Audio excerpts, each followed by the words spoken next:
deeply aware of this great inheritance and of the duties and heavy responsibilities of sovereignty, which have now passed to me.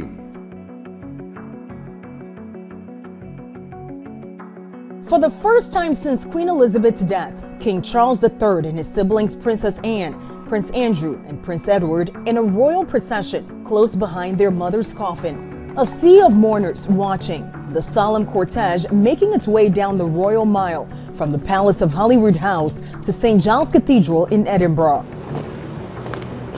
The coffin carried inside the church for a Thanksgiving and remembrance service.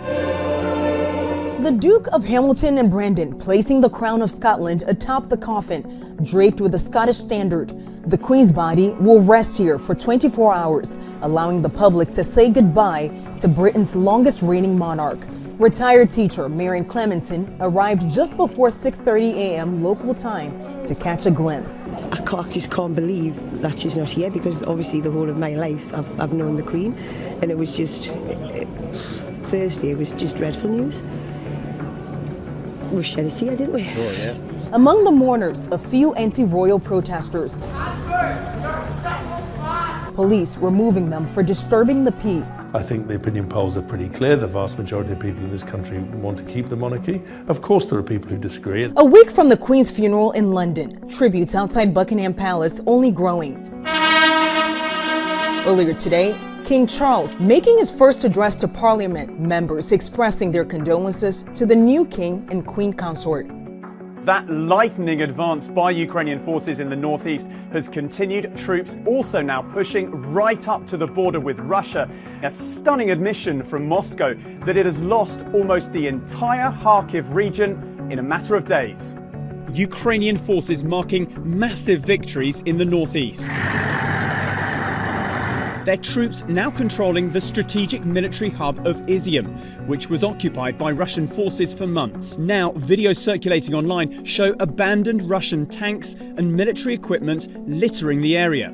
Ukrainian soldiers raising their flag once again over the city. It's a massive blow for Putin.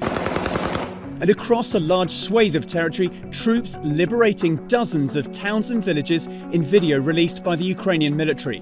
Emotional scenes, civilians greeting and embracing Ukrainian troops. In this map here, you can see the amount of ground Ukrainian forces have retaken in blue, near the city of Kharkiv. Officials say they have reclaimed more than 1,000 square miles. President Zelensky praising his soldiers, saying, "Everyone sees and notes your action. The world is impressed. The enemy is panicking. Ukraine is proud." The Russian military retaliating, with Russian missiles striking power stations and other civilian infrastructure throughout Ukraine. Backing Ukraine's military and key to its success, a vast army of volunteers, here making them clothing and kit. Mechanics turning civilian cars into military vehicles, and these volunteers making plastic artillery pieces. From a distance, they're realistic replicas, decoys to dupe the Russians.